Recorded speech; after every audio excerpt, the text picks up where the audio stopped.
20 minutes ago I strapped Richard into the aircraft. It's actually strange, normal harnesses aren't sufficient. We have to ratchet strap Richard into the aircraft so he can maintain control while upside down and all these manoeuvres. Richard is ratchet strapped into that aircraft. Here we go, the smoke is on, that's a knife edge.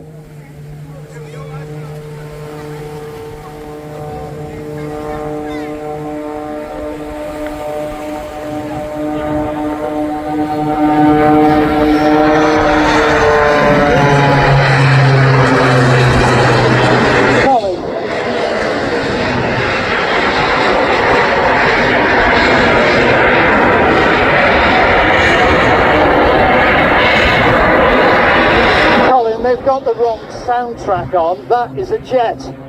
Yes, there are two AMT jet turbine engines additional to the piston engine that you can hear, giving it a power ratio more than the weight of the aircraft. So this machine can become a helicopter if it feels like it. It can climb vertically and it can hover. Now, we're looking around at the crowd and they're all transfixed, and I don't blame them. So where are these jets? Bolted both sides, to the left and to the right of the cockpit, about midstream, so there's no thrust vectoring that's required. If they were below the aircraft, we'd have to tilt the jets, but they're about mid-plane and they can supply the power equally and very harmonically.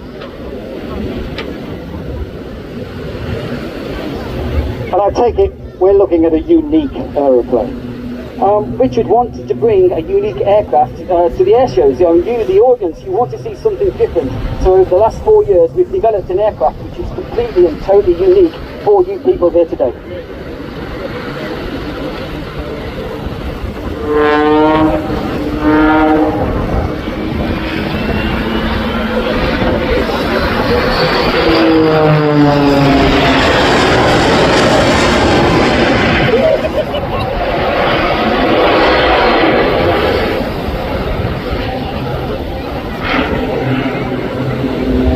That is awesome. Now, the airframe itself is not stock Pitts S1, is it? It's Pitts S2E, and there's nothing. You know, the wings are modified, the tailplane is modified, the rudder is modified, all for bigger flight controls.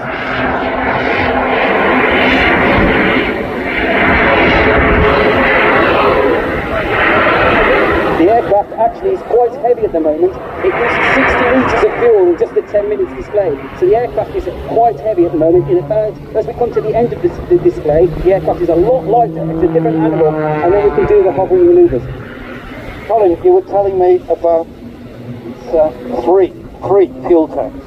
Indeed, we have obviously aviation jet fuel for the turbine engines. We have the avgas, the gasoline for the petrol engine, but we also need another tank for the smoke oil to create the smoke you see coming out the back. And you get all of that inside such a diminutive biplane. It's a very complicated aircraft. It's like a micro brewery in there.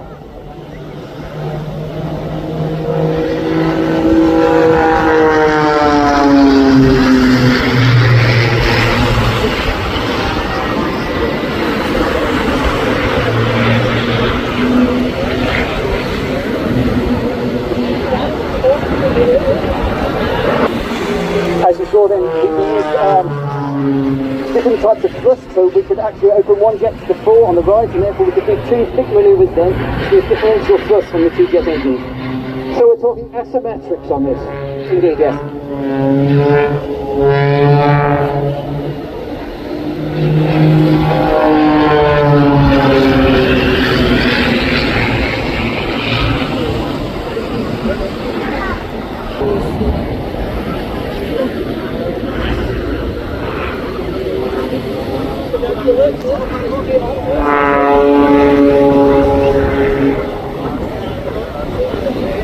So here we'll be coming into one of the first of the hovering manoeuvres. The aircraft will be slowed to a very high alpha altitude, and then the aircraft will be virtually stationary in the sky.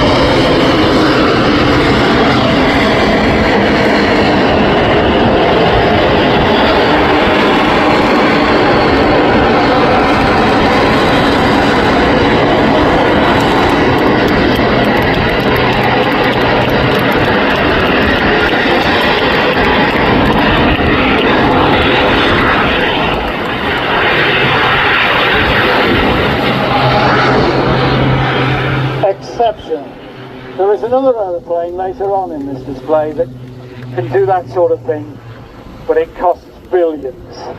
Yes, this is developed by Richard himself. He's put most of the money and effort, along with the sponsors, of course, Aerobytes, which we couldn't work without. But yeah, this is his own project. He's a man, I've not met any other, so enthusiastic about what he's doing and his performances.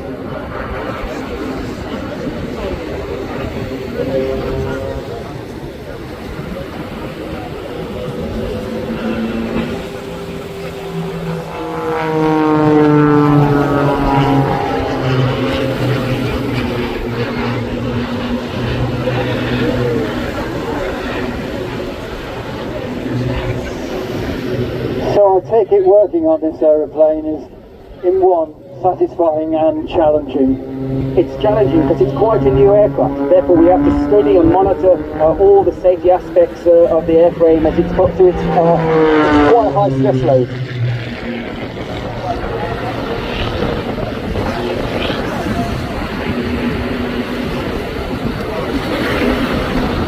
I'm going to actually try and create a Christmas tree in the sky. So as we see soon, he'll come back down low, then he'll spiral upwards, come to the top as a star at the top of the tree, and then do a spiral loop down to the centre to make the stem of the tree. Difficult in these conditions, but let's see if he can do it. As I was saying before, we've got at least an 8 knot on proud wind. He's got to take that into account all the way through building this picture.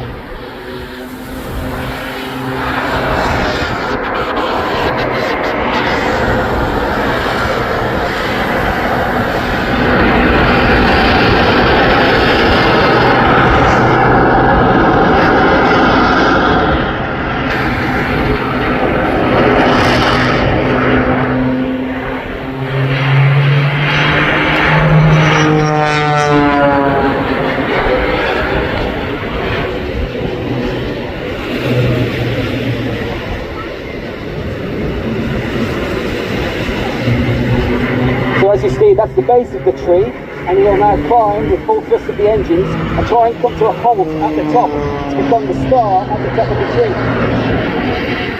This is what I need to be able to do.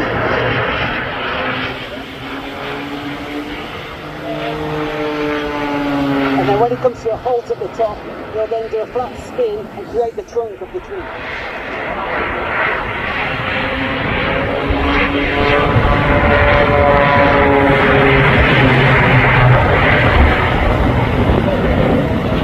Some days it looks fantastic, the conditions of the wind are going to blow the tree away today, but I've seen it and it's fantastic in nil wind conditions. Colin, nobody here is in the slightest upset. This is incredible. And that's the trunk of the tree.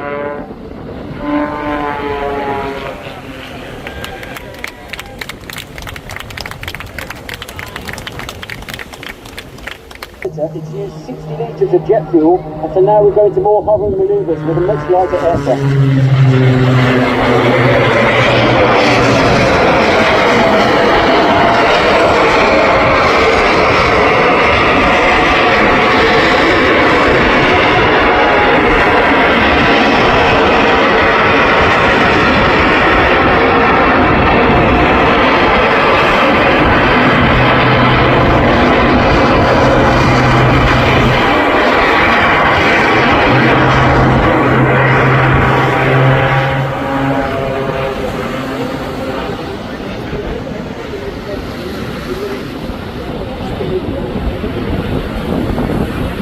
Ladies and gentlemen, put your hands together, yell, clap, Rich Goodwin, the Jet Pits.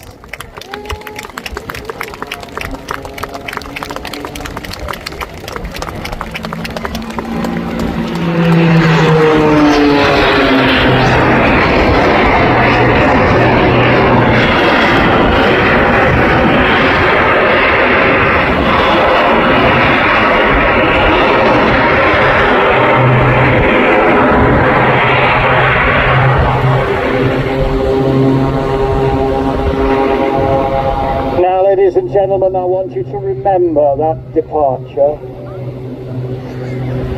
Ladies and gentlemen, thanks also engineer beyond belief if you're looking after that aeroplane. Colin Hales, that was superb. Thank you so much for totally enriching that display. Ladies and gentlemen, I think we all deserve one more round. Rich Goodwin, Colin Hales. And with that departure,